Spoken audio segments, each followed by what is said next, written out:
we're diving deep into the slasher genre, but from a slightly different angle.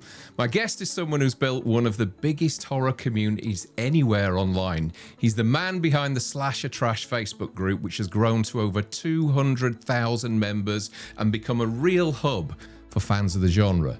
But what's really interesting though is that he's now made the jump from fan and community builder into the world of filmmaking, working with Creator VC, the team behind In Search of Darkness, on an upcoming documentary fittingly titled Slasher Trash. So tonight we're going to be talking about his journey, the rise of the group, how this opportunity came about, and what we can expect from the documentary. Ladies and gentlemen, please welcome Gareth Morgan. Hey Gareth, how you doing? Very well, thank you for having me on the show. No worries, no worries. I find your story fascinating, and it was Robin that told me all about you from. I mean, we have met in the past, very briefly, but we have met. And Robin told me about you and the group, and I was a member of the group. I've been a member of the group for quite some time now. It's called Slasher Trash. It's on Facebook. But going back before that, where did your love for horror and slashers specifically first begin? Well, it's interesting you say that because it first began with the poster, the film and the poster behind you, Jaws. So random because you think, well, what's that got to do with slashers? I mean, could you at a stretch say that maybe Jaws 2 is a slasher? Maybe. But yeah, we used to gather around when I was a kid and watch like slightly scary stuff on TV. And at Christmas time, you remember like the Jaws films would always be on, one of the sequels or whatever. We'd all sit around and watch Jaws. And I just remember thinking, I loved the thrill of being scared. I just thought it was just fantastic. And then obviously seeing a bit of gore, kills, death, that sort of thing. And I realized, why am I interested in this? And it went from there, really. We went to a video shop, rented out Predator. Week after that, I was fine with that one, by the way. Rented out Friday the 13th, the original. And this is when I'm about 7 or 8. And then that's when my mum and dad were like, we're watching Friday the 13th, and the axe comes down on the head. And my mum sends me to bed, and she's like, yeah, that's your lot. And I think the fascination grew from there because the unknown then, I was like, I went to bed, got sent to bed. I'm like, what happens next? What's that? And they rented Nightmare on Elm Street without me because they were like, yeah, this might be a bit too much for you. So I'm like, the next day I'm going, tell me about it. And I was like, well, what's the deal? Who's the killer? And I realized then, I think I was hooked. And that was at a really early age. So it just grew from there, really. So Jaws was the gateway film that kind of pulled you into the genre then? Yeah, basically it was. It was responsible because as a family, we all sat around and loved it. And I remember thinking the feeling of being scared, but sort of safe because you'd sit between your parents and you'd be like, this is great. But then you go to bed, you get sent to bed, and then you sort of lie there in your bed terrified, sort of thinking, I kind of don't like this feeling, but it kind of makes me feel alive. And then the next week, you're like, I want to do it all over again. And then you go to the video shop and I start looking at all those videos of all the nefarious, horrible looking titles and images, and I'm like, oh, I realize I really like horror because I want to rent that. And there's my sister trying to rent, comedy, romance, or whatever. So yeah, I realized that I was well into horror, like really, really early. What was it about slashers that always kept you hooked? Well, I think it wouldn't have been long after my experience with Friday the 13th that I finally saw Halloween. I remember seeing that listed in the paper one night when maybe I was like 9 or 10, and I think I got my dad to record it. Yeah. And that was when I realized specifically, a guy in a mask with a knife stalking teenagers who could easily very well be me. Obviously I was thinking that necessarily at 10 years old, but it felt it felt like something that could happen. The one thing with Jaws is as scary as it is, and every time I go on holiday now, every time I swim in the ocean, I still think, oh my God, so that's like kinder trauma. That got me for life. But you could just go back on the beach, and then you're safe. But with slashers, it makes you think that it can happen to you wherever you are, at home, in the suburbs, like Halloween, or when you go camping with your mates. And it was something that I just felt like a real connection to, so I realized I found myself then digging out for, all of the, slashers like Friday the 13th, Nightmare on Elm Street, Halloween, and then everything beyond that.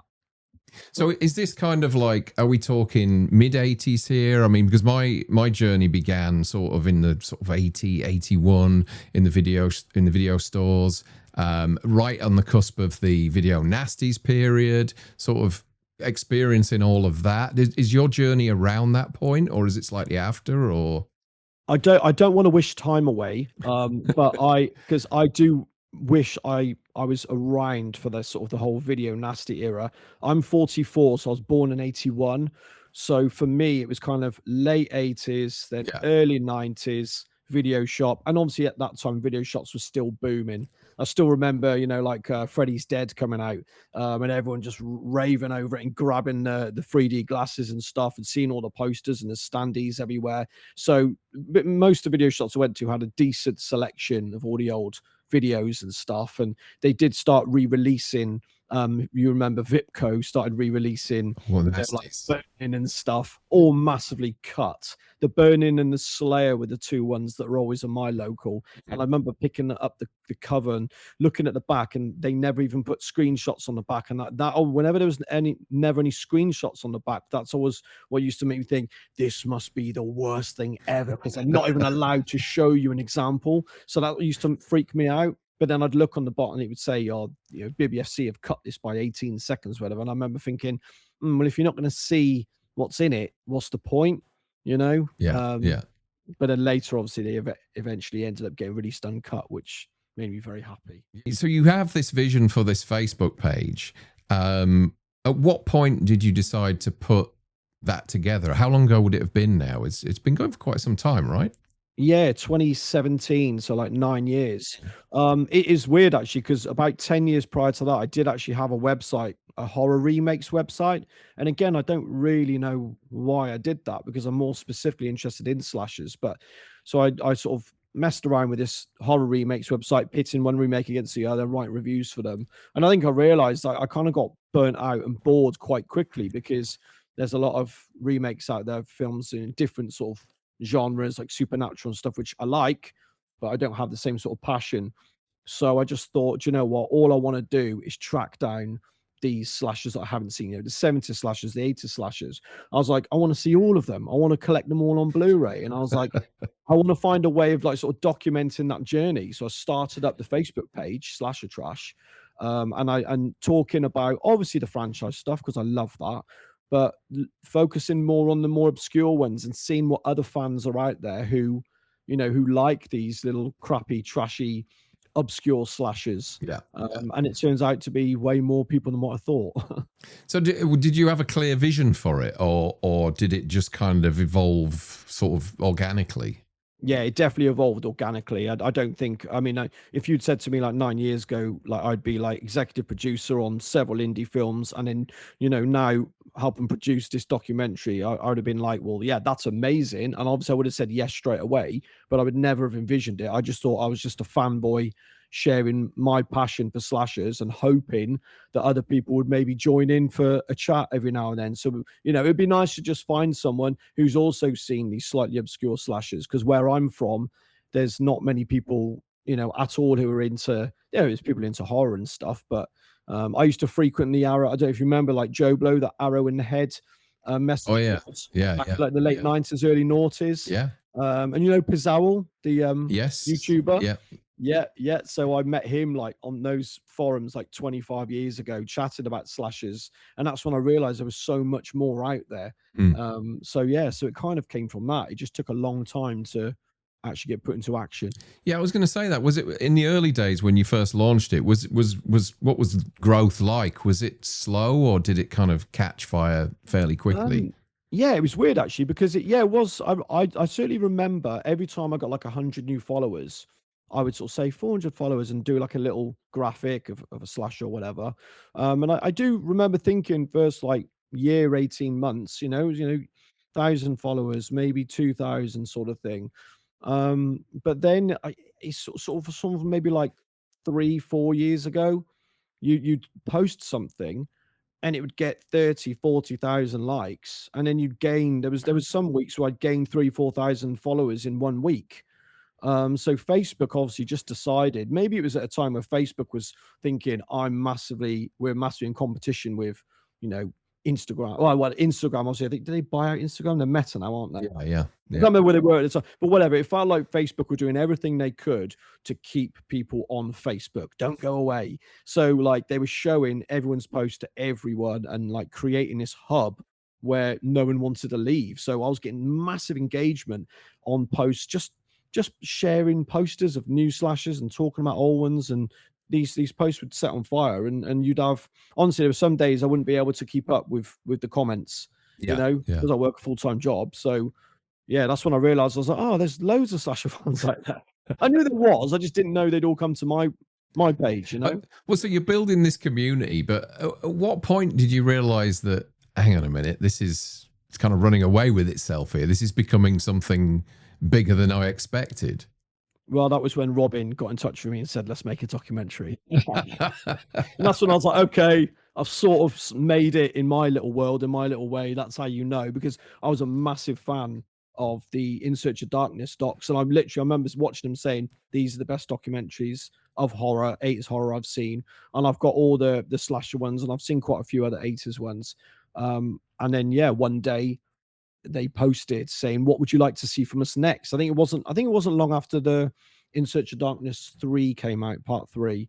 And I said the one thing I didn't like about the In Search of Darkness was, you know, the way they've got all of those posters in the background, and then the camera would zoom in on the next one to Yes. focus on. Uh, I always, obviously, I know when what it you're going to didn't say. zoom in on a slasher, when it zoomed in on like a creature feature or so, I go, no, I can see to the left. You've got, you've got Hell Knight, you've got the Burning, you've got Terror Train. I was like, go on them instead. And Yeah, let's say, yeah, and I said to him, what I want is one of your documentaries, but focus purely on slashers. yeah, yeah, And that's when Robin got in touch and said, that's actually what we want to do. yeah, yeah, So yeah. it was came from there. And that's when I knew. I thought, oh, okay, maybe this page has come in handy. The slasher genre itself, how do you feel it's evolved over the years? I feel that you had, your, I say, main stages. So you had, like, like your proto slashes.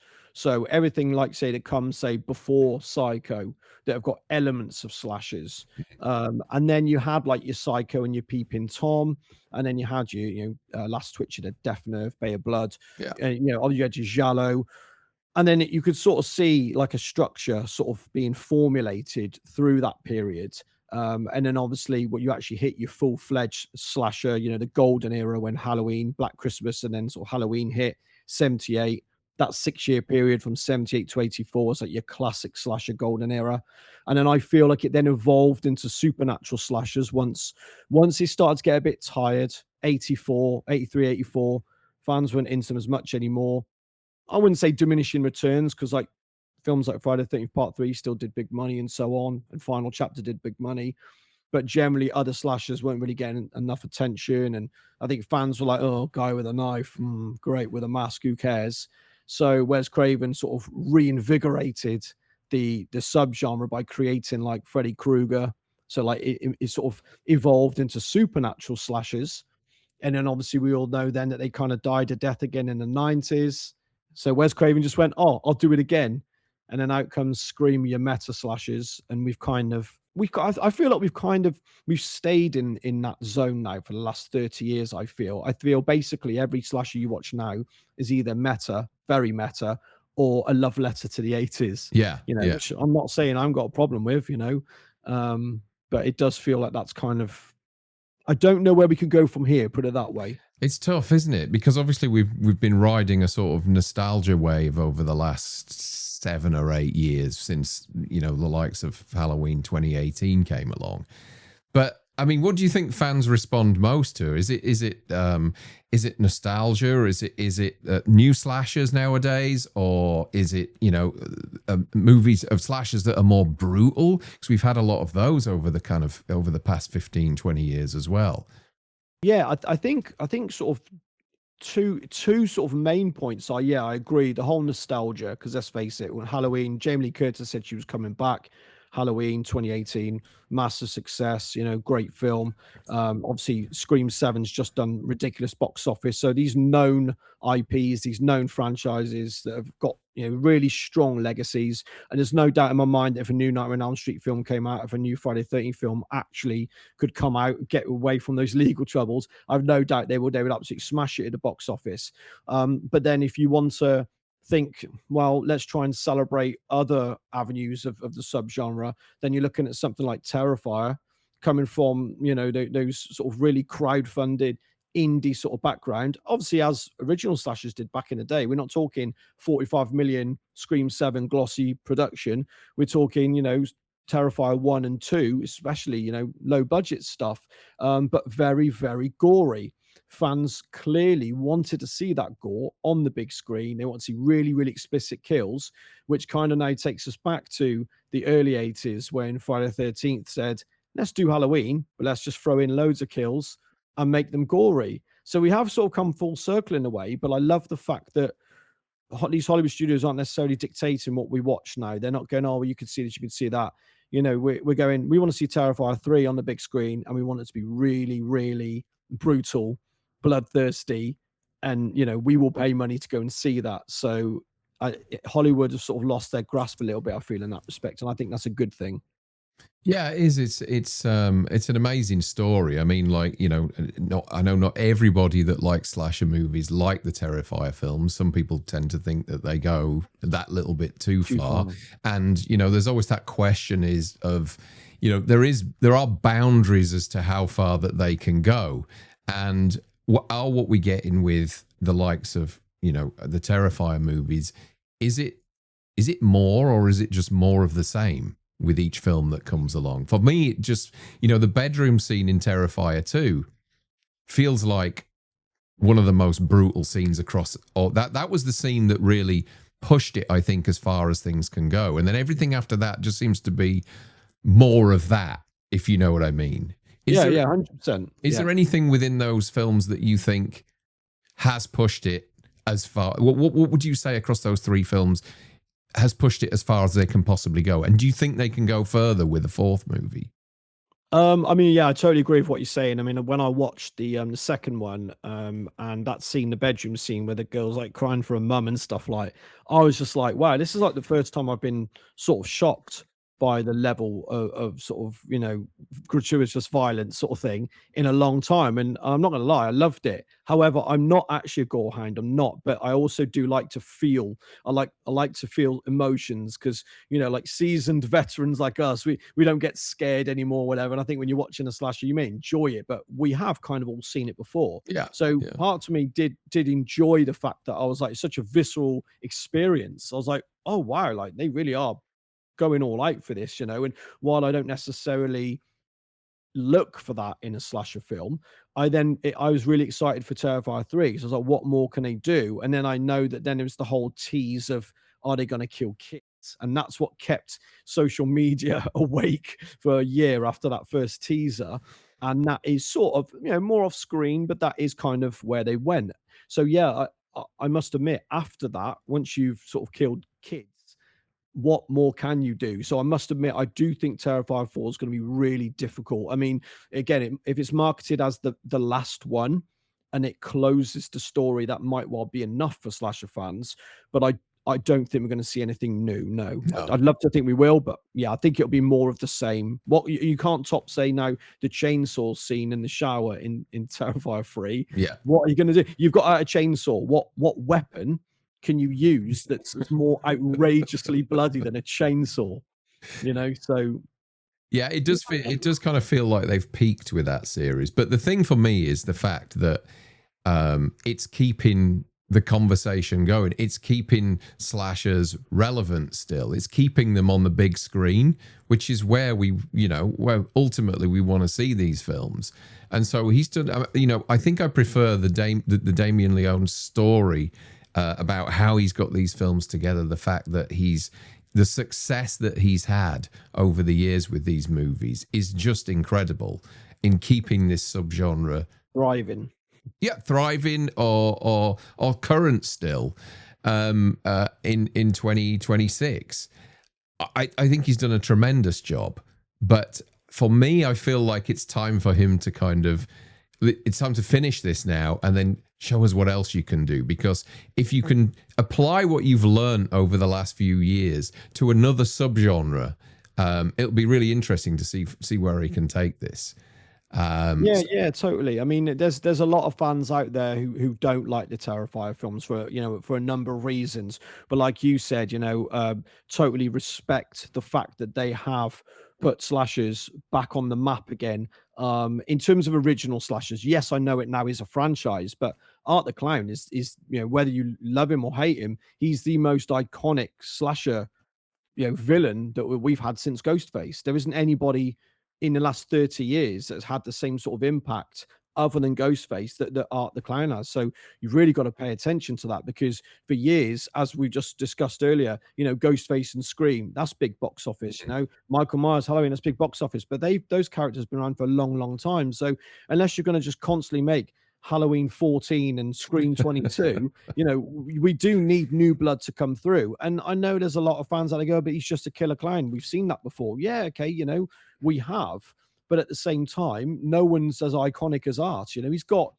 He's a cultural phenomenon. He's got bloody, just like Freddy did in like the 80s, where you've got Art t-shirts and masks and lunch boxes, and you can buy all kinds of stuff with Art on. So I love that side of it. I love the side of I love the possibility that Damien came from such humble beginnings and created this juggernaut of a slasher icon, a huge franchise, that could go on and do whatever it wants to do.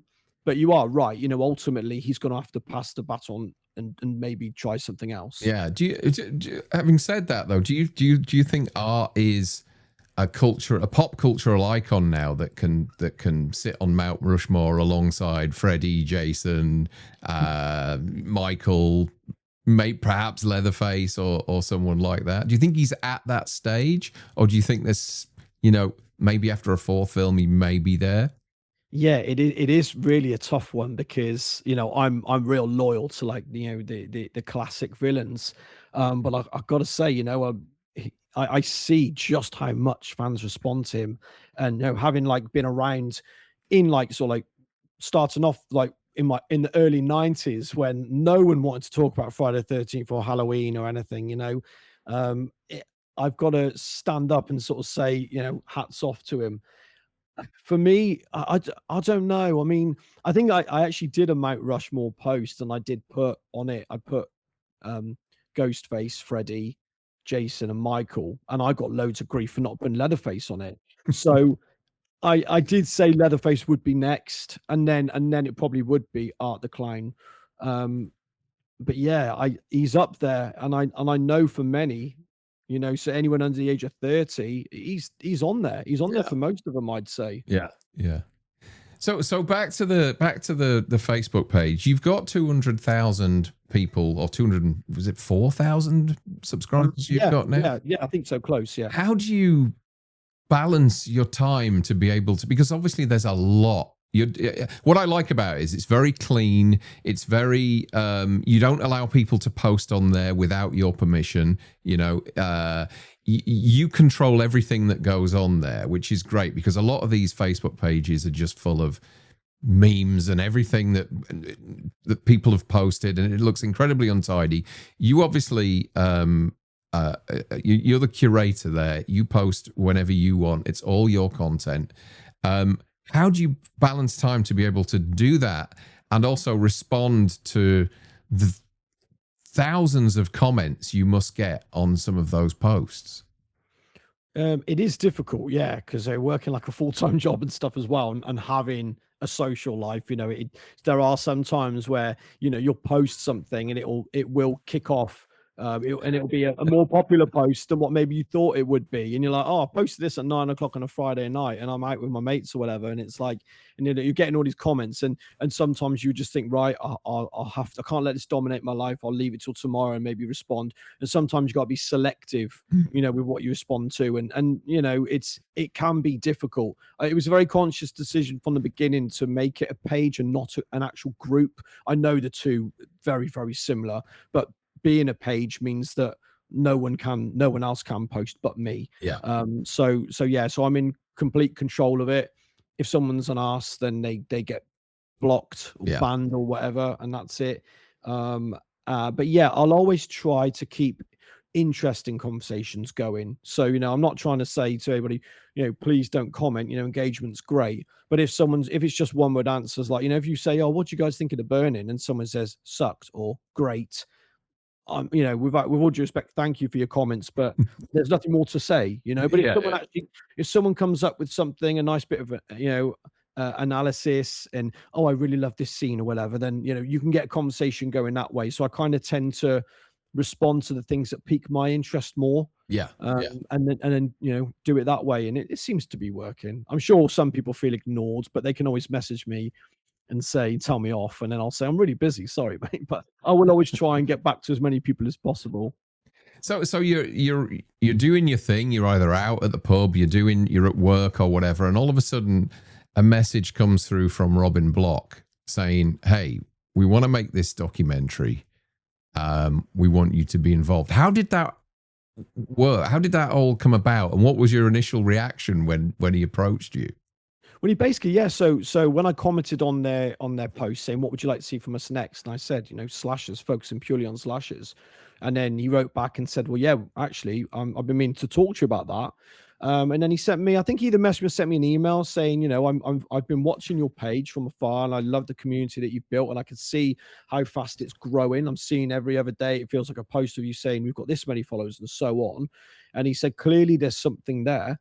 So, let's have a chat. So we set up a little online chat, and he told me his plan and what he wanted to do. And I was just like, yeah, absolutely. Because he said, you've got a great brand. He said, but you got nothing, you got no products, you got nothing. And I was like, yes, that's a good point. He said, I am just a fan at the end of the day. And I never thought it could be anything more than that. But he said, but what if we could do something that's fan based, that gives back to the fans, but that is ultimately, let's face it, it's a product, it's a documentary you've got to buy, but it's going to be great. And I was like, well, I mean, obviously speaking as a fan of the In Search of Darkness docs, I'd have paid hundreds of dollars for those. Absolutely 100% is something I was interested in. I was like, if we can make this, maybe focus on 70s, 80s slashes. And he was like, absolutely, that's what we want to do. Because, all the mainstream slashers have had so many, either documentaries or videos covering them. Everyone knows everything about the big boys. So he said, let's focus on the smaller, more obscure slashes. And then we met up the year I met you. Was it would have been probably 6-7 months later. Yeah. We finally got a chance to meet up because he said, I'll come and meet you there. He didn't really, I don't think he was aware of this particular convention. And then Dan, his producer, came along. But at the time, they were interviewing, Dan was interviewing for The Thing Oh, okay. documentary. Right. So there was a couple of the actors from The Thing. I wish I could remember their names. I do love that film, but my names escape me now. And then so we got together, we started brainstorming, and it just went from there really, and went from strength to strength.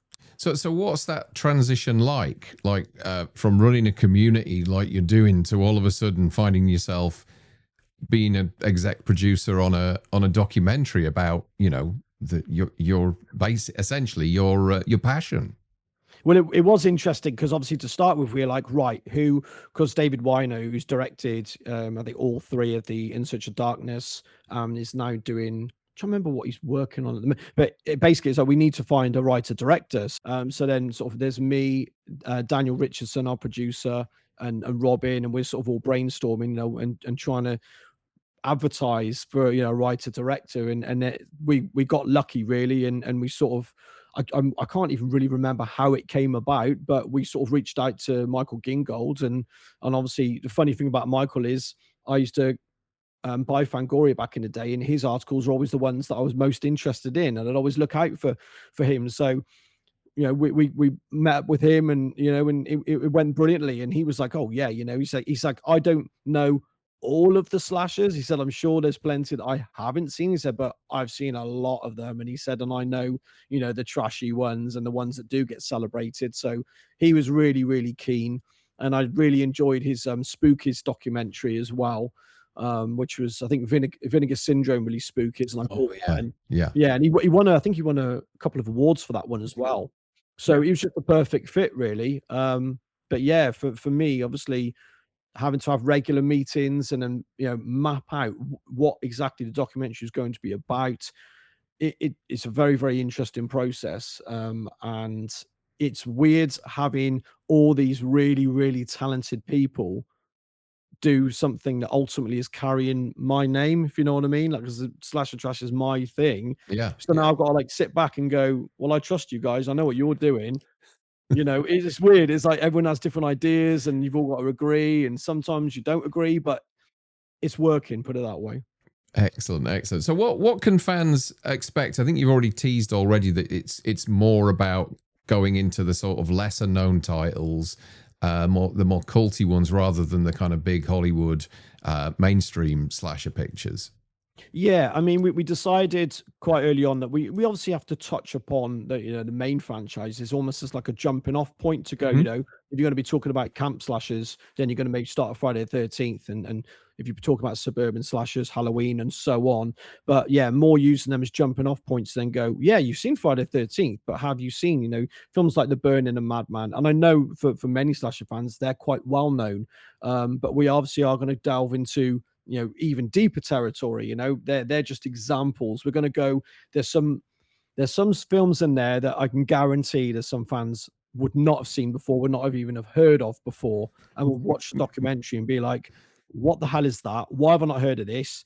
Where can I see it? And that's the beauty. We want to achieve a good balance. We don't just want to be obscure and try and be like super pretentious, be like, oh yeah, look at this, Japanese slasher from 1981 that no one's ever heard of. It's not like that. It's just about bringing them all together in a place where fans can watch this 4.5 hour documentary and go, oh my God, with their checklist and go, oh my God, that looks great. I haven't seen that. But we want to make it all relevant and have it structured in a way that it all ties in together nicely. And I think we've definitely, Michael's got these plans in place where it's all just going to tie in so well and sort of analyze from your proto slashes of the 70s through to the 80s and may touch upon a bit of the 90s as well. So as a fan, I'm telling you now, I would want to watch this, and obviously just happen to be part of it is a bonus. Yeah, yeah. Do you know how many films in total you're going to be covering on this, or is that kind of still a work in progress at the moment? Let's just say the list that we had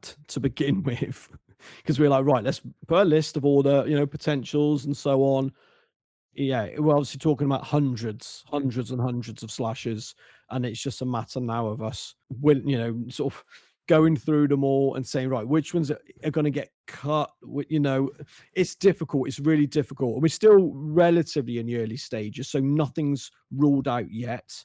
But looking at all these films, thinking, right, even if we focus on each film for say 2 minutes, you're working out the running time because we're aiming for around about 4.5 hours, trying to think about how much time. Obviously, there are some films that will get a bit more time dedicated to them. So that's the bit that's going to be a struggle, is trying to think how much each film gets, how much time each film gets, and so yeah, nothing's been officially cut yet. Nothing's been excluded, but the initial list was in the hundreds. Wow, wow. And were you discovering movies? Because I know, obviously, running your group and looking at your posts and everything, you're always kind of like unearthing stuff. Were there movies that you unearthed while you were in this process of putting this list together? Yeah, I mean, there's because since I've run the page, like say 2017, so my mission was say to watch every 70s and 80s slasher ever. So in some instances, there are films that I'd heard of but hadn't actually got around to seeing yet because my list is so long. So it was good to go, right, let's just focus on this now. This is a film we might want to include in the doc. Let's get it watched. And there is some which I've seen 20 years ago, which I revisited and so on. But yeah, there's some new ones in there that I had not been aware of before. So uncovering these gems or potential gems, maybe they're trash, trash or trash, you never know.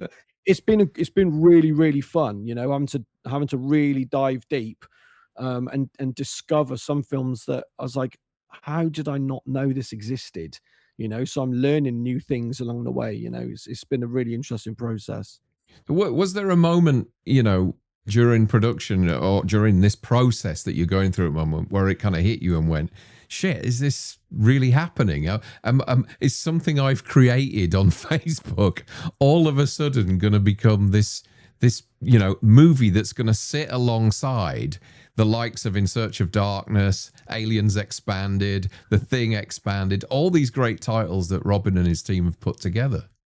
Yeah, I mean, it is genuinely say, because even as a fanboy, I would be so excited about this documentary coming out. Even if I wasn't a part of it, I'd be like, when's it coming out? I cannot wait to get my hands on it. So just knowing that I'm a part of it as well, it is genuinely a pinch me moment.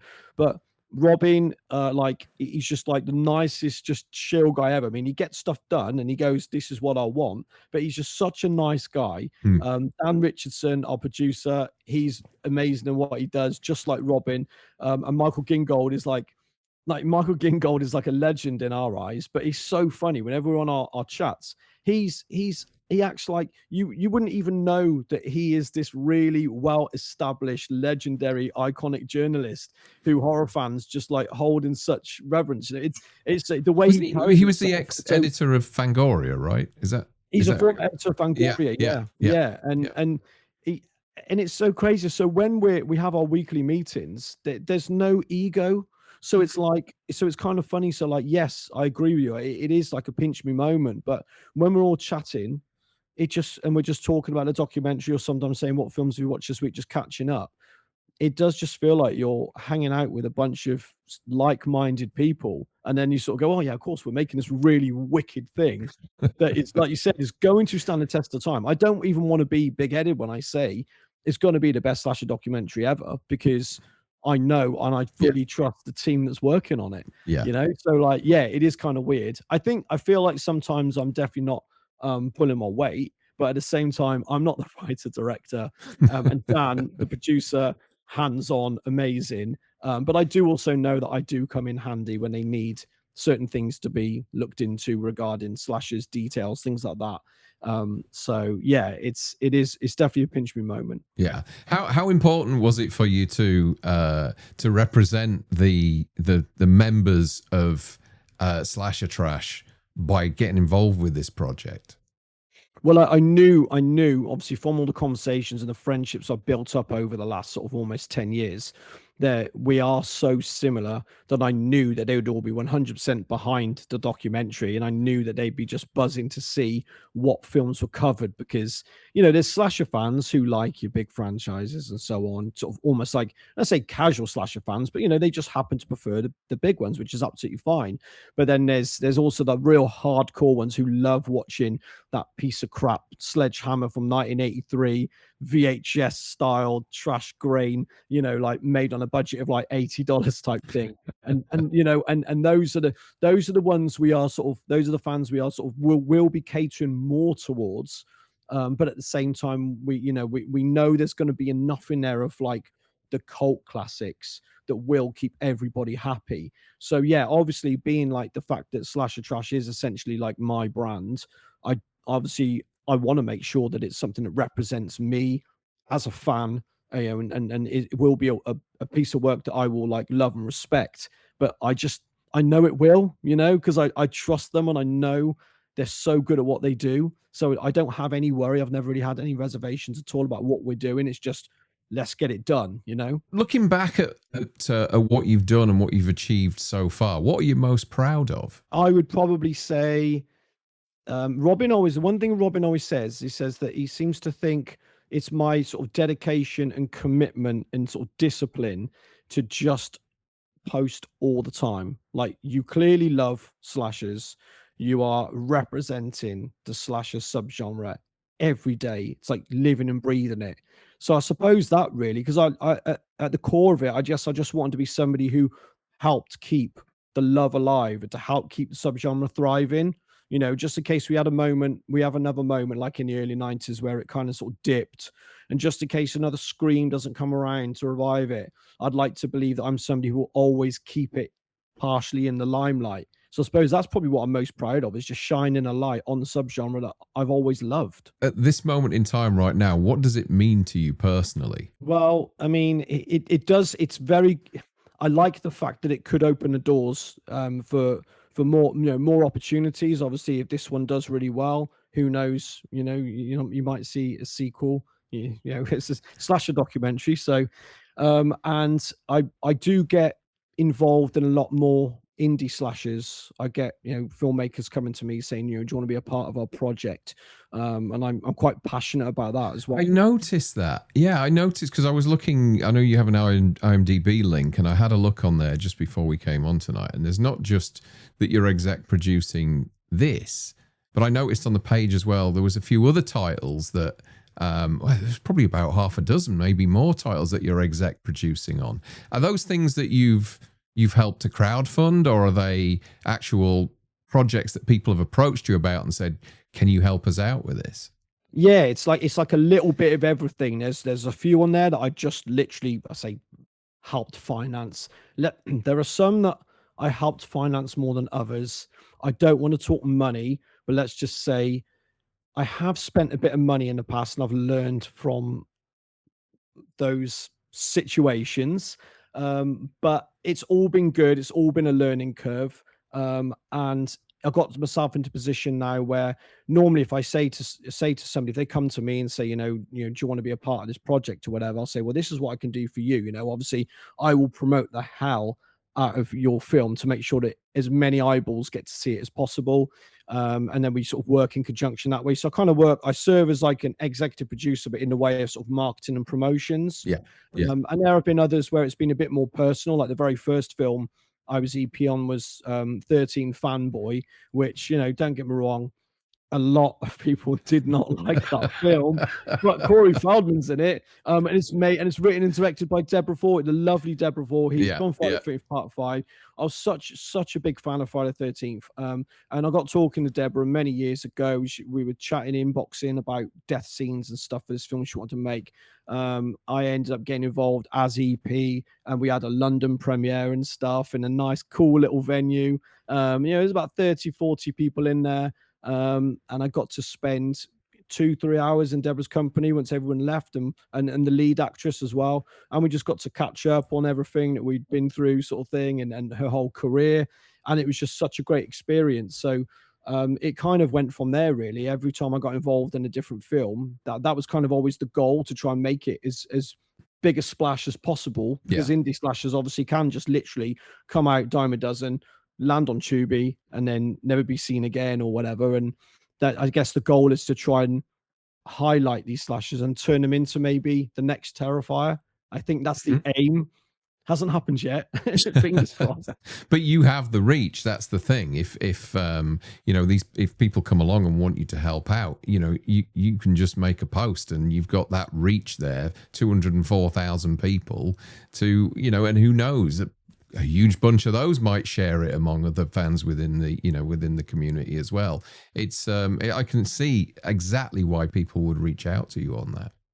Yeah, I mean that's the thing, and that is the aim. And obviously, even if it's a project I end up not being involved with for whatever reason, I'll obviously, of course, share, because it's all for the love. At the end of the day, I was never in this for the money anyway. And as I said, I've spent more money helping fund projects than what I've ever made, because you make money posting on Facebook, but it's peanuts.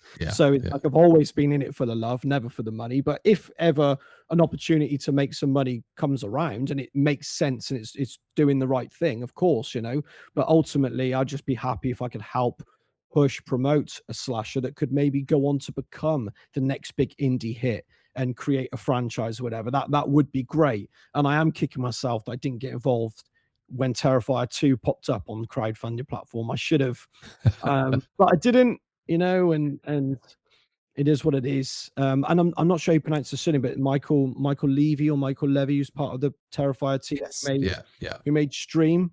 He reached out to me about Stream many years ago, probably about 5 years ago now, because I know that was, I think, first shot during COVID or before COVID. And I finally got a chance to check it out the other day, and I loved it. So I was like, it's good fun. It's a little long, but it's good fun. It is. It is really, it is really, really long. But I'm a huge fan of Dee Wallace, and so I've got to say that Dee Wallace was in 13 Fanboy as well. So that was another reason why I was really keen to get involved in that one. She's lovely. I actually got to meet her in Halloween 45. and she was terrific. She was one of the nicest people there all weekend. She really was.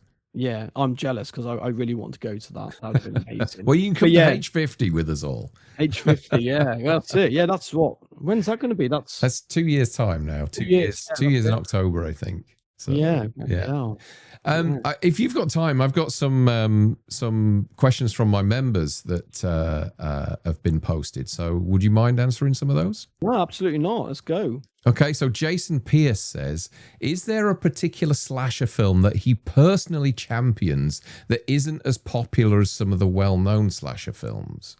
There's probably 50 of them. It depends on how obscure you want to go. One that I feel, I'll tell you this. So one that I've put very, very high, I created a top 10 80s non-franchise slasher list many, many moons ago. And the one people always go, like that, because I think everyone always expects The Burning, My Bloody Valentine, and so on. The Burning's number one, but my number two is Hell Night. I just absolutely love Hell Night, and there are fans of Hell Night, but most people, when they see it in the number two slot, they go, "Nah, that's way too high," you know. So I probably champion Hell Night more. I think that that monologue as all the kids are approaching Garth Manor. This is the one with Linda Blair, right? That's it. Yeah. And I just the think that axe in the tree kill, and yeah. And I just think that monologue by the late great Kevin Brophy, who played a character called Peter, I absolutely stand by it. I think it's the greatest monologue in slasher history. Yes, the ones from Friday the 13th, the campfire tale at the start of part 2 and stuff are great.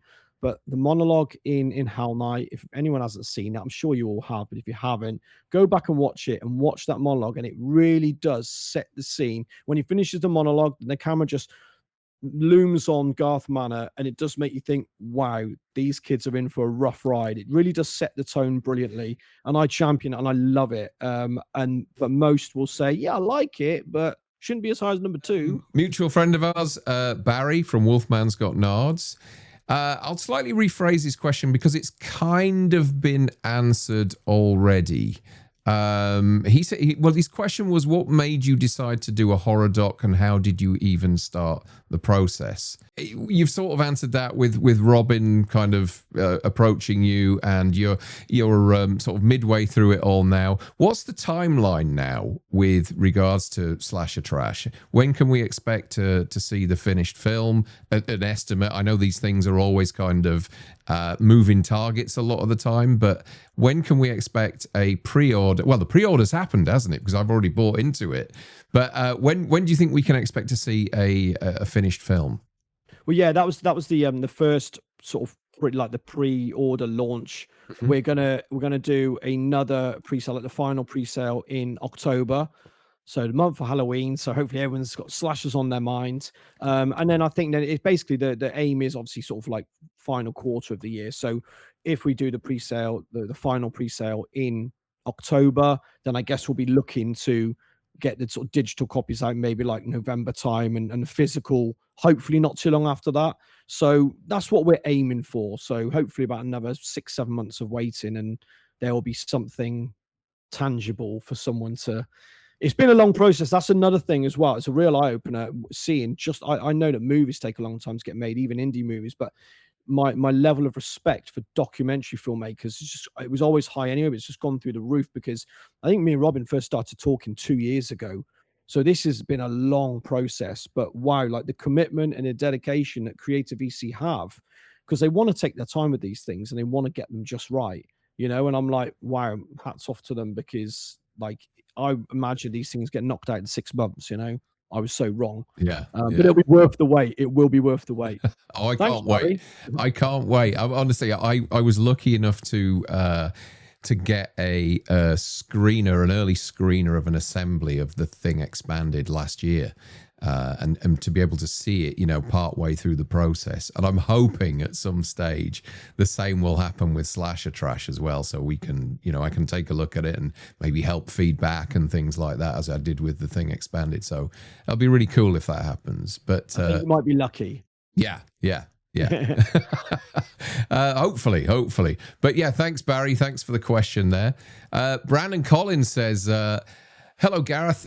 We seem to currently be in the middle of an especially great period for horror. The last 10 years has seen a rise in so-called prestige or elevated horror from studios such as A24 and Neon, as well as big studios like Warner Brothers.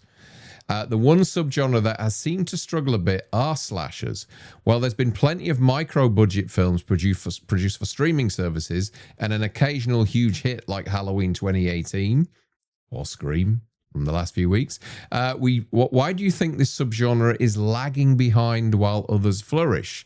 Were the slashers we all grew up with just a product of their time, never to be repeated? Yeah, I mean, I think it's an interesting point. If you look at, say, A24, they do, like, say, this whole elevated horror. They're creating sort of films that focus in on subjects and narratives that I don't say we haven't seen before, but they do it in a very, I dare say, artsy way, where slashers are kind of like your meat and potatoes, man with a knife type thing. Maybe potentially filmmakers are thinking, what more can we do with it now that, Wes Craven 30 years ago kind of like reinvigorated the subgenre by going super self-aware, self-referential, and meta sort of thing. It's like, where can we go from here? And I do think that filmmakers just go, it's not interesting enough subject matter for me to want to tackle. And it's a shame, because I still think there's plenty out there, as you can see, from Terrifier doing big business.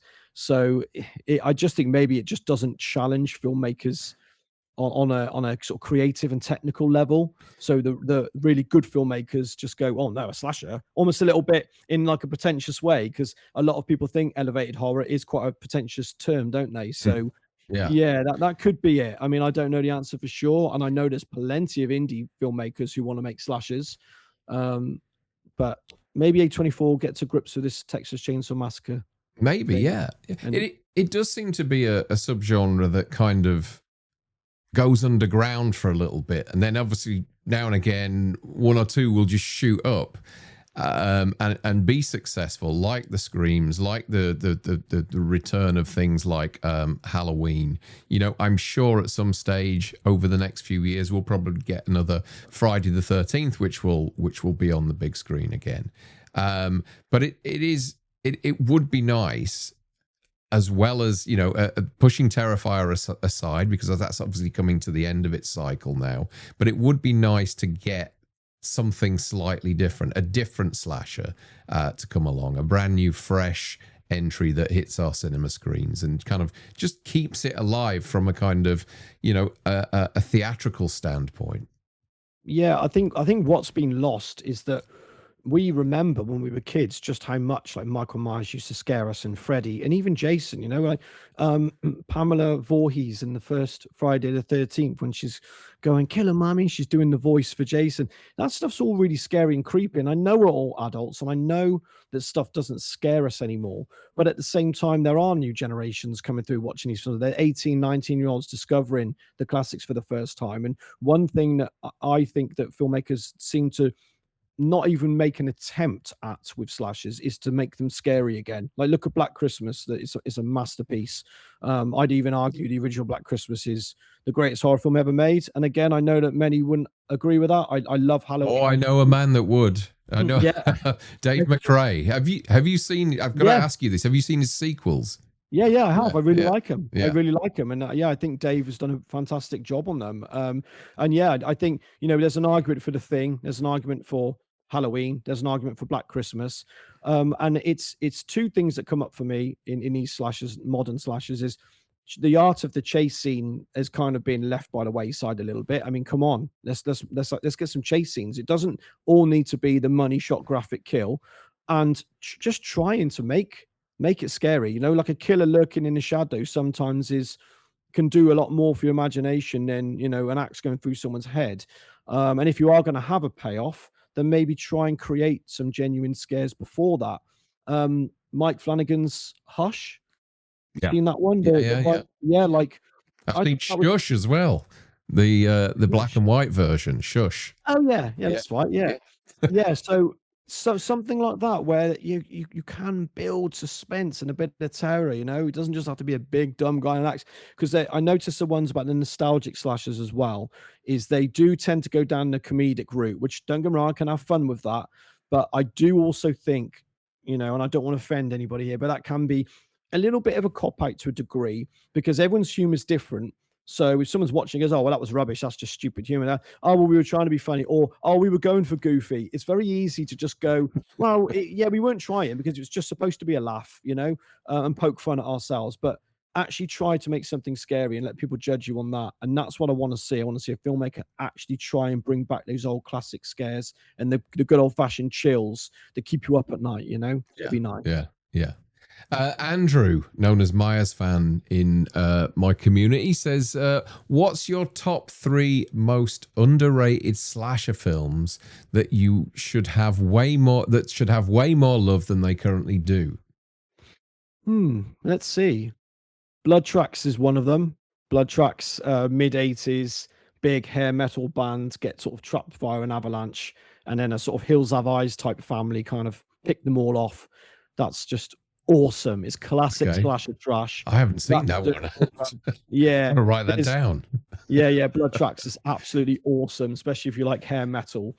What else? Let's see. I mean, Body Count is one that needs to get Is released. that Diodato's Body That's Count? right. Yeah. Yeah, that's one that all fans are all clamoring for. Every time a new Vinegar Syndrome or Television gets announced, everyone's like, "Body Count, is it Body Count?" And from what I hear, it's not good, as in like the original negatives or something Yeah. are long gone, and it's only exists on the tape master, and that's damaged. It's all rumors, but Mhm. let's face it, we would have a Blu-ray for that by now if you know Yeah. Yeah. the opportunity was there.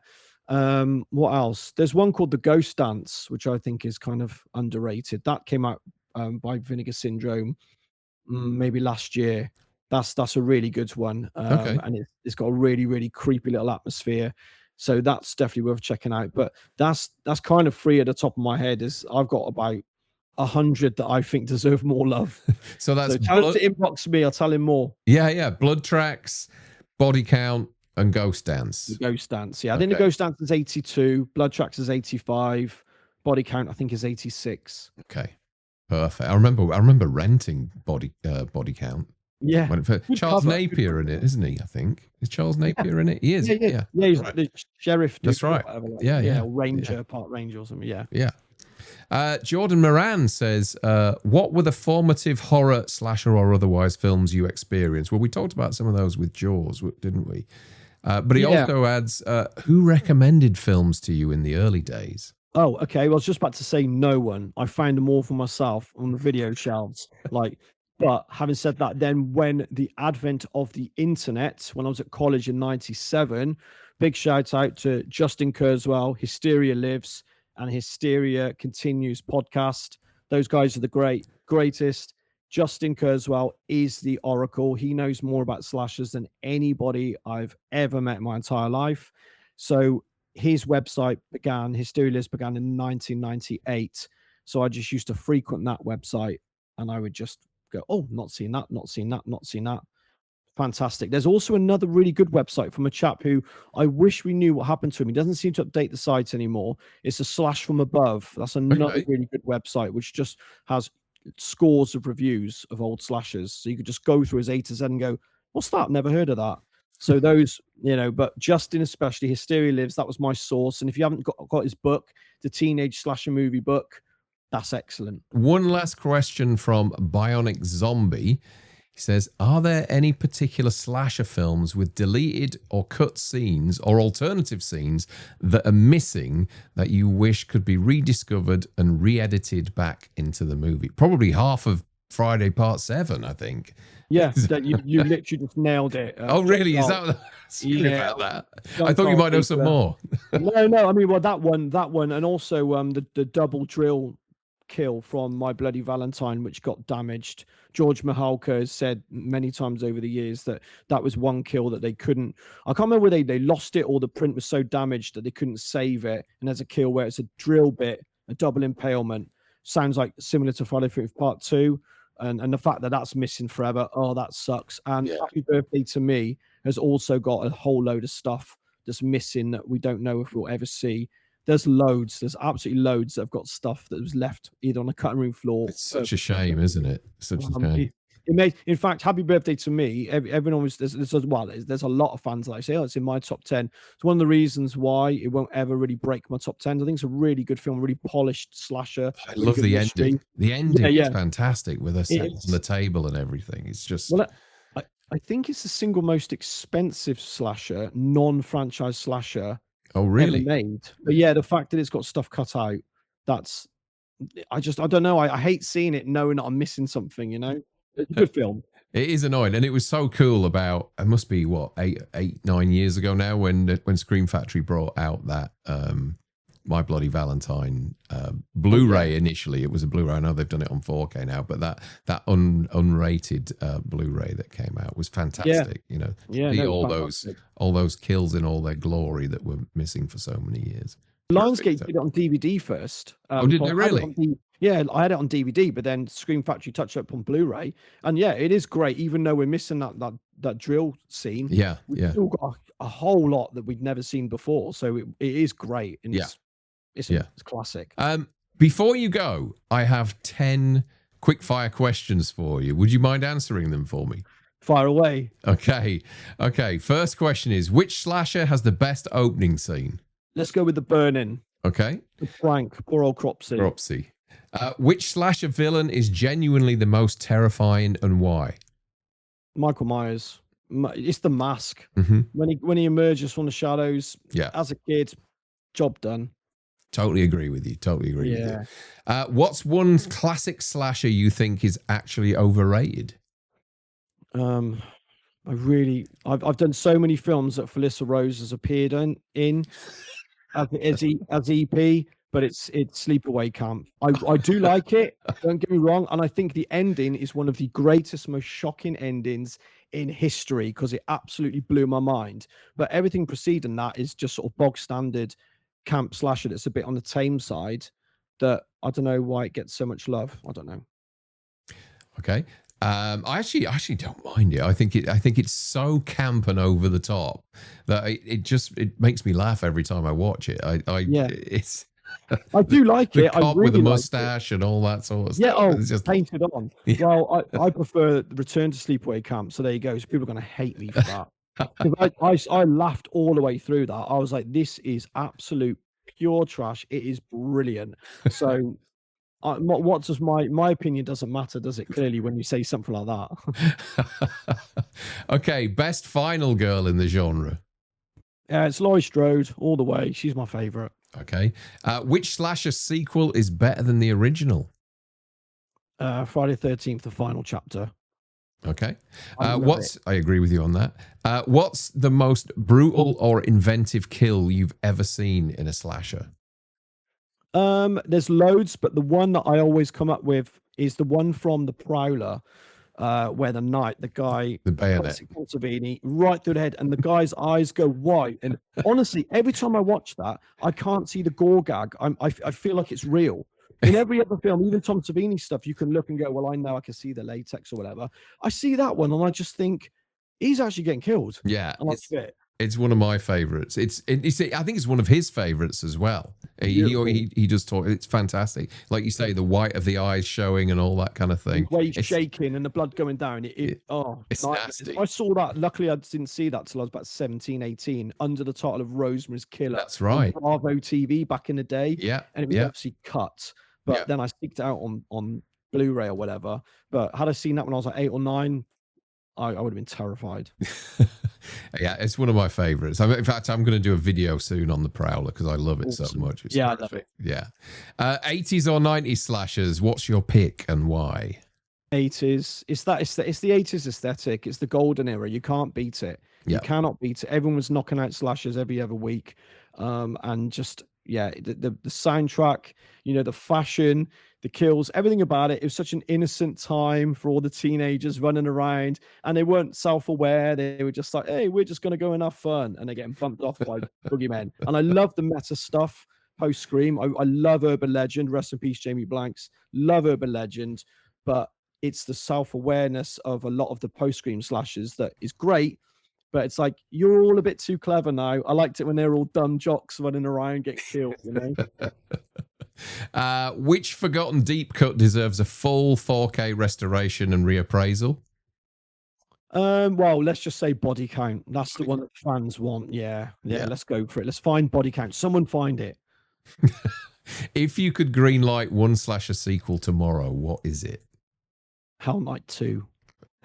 Really? Yeah. More so than The Burning and My Bloody Valentine and The Prowler even. Yeah, because it's just so gothic and it's like a creature feature slasher. And I think that would lend itself to being scary with a great atmosphere as well as wicked kills. So that's what I want to see. I'd love to see the others, Burn-In 2 and all that. I mean, how do we do a Burn-In 2 though? Obviously, your idea is probably the way to do it, you know? So watch the other video if you haven't. Put a link to your other video if they haven't seen it yet. But yeah, your idea is probably the only and best way of maintaining that momentum and starting up the franchise again. So keeping Propsy dead, but having somebody kind of pushing his legacy forward. Exactly. But I'd love that 100%. Yeah, that's like number 2 on the list. Yeah. And finally, what's one thing modern slashers are missing that the older films nailed? Well, apart from, like I said, the aesthetics, which even if you go for the throwback slashers, they do their best, but you can always point something out. That car didn't come out until 1999, and that's in the background. For me, it's the chase scenes. It's the art of the chase scene has been partially lost, and I wish more filmmakers would adopt a classic chase scene in every single one that they make. So that's what I want to see more of. Excellent. Gareth, thank you so much for joining me for this. This was great fun. I really enjoyed it. Just tell everybody that where they can find the Facebook page. Well, Facebook, obviously, but we know the title as well, Slasher Trash. Slasher Trash. The title of the documentary, Slasher Trash. That's also the name of the page. Facebook, Instagram, X, Blue Sky, Letterboxd. They do loads of reviews on Letterboxd. But if you go to slashertrashdoc.com, sign up for our wait list, and then you'll have the updates, and then you'll be notified when the pre-sale launch or final pre-sale in October this year, or just ask me and I'll send you the link or whatever. But slashertrashdoc.com. Thank you. Excellent. Guys, thanks for watching. Thanks for the questions that came through.